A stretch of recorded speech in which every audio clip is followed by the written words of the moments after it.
A prisoner's dilemma is a situation described in game theory, a branch of economics that analyzes decisions made under conflict and uncertainty. In a typical prisoner's dilemma scenario, two parties under threat have the option of protecting themselves at the expense of the other party.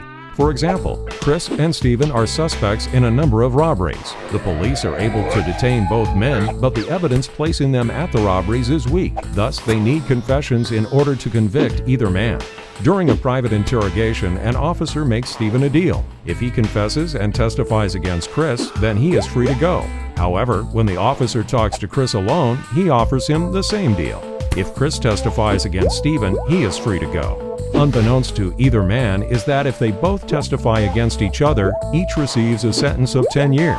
If one testifies and the other does not, the person who does not testify receives 20 years. And if they both remain silent, each gets 1 year. Without cooperation between the two men, the dominant strategy is for Chris and Stephen to rat each other out, as the possible outcome of 0 to 10 years imprisonment is better than the alternative possibility of 1 to 20 years. A pricing war between two identical firms can also be described as a prisoner's dilemma, where rather than fiercely undercutting the competitor's price to gain market share at the cost of profit, companies cooperating on a set price for similar products can share the margins. Without cooperation, each firm finds it in its own best interest to gain the lead over the other firm.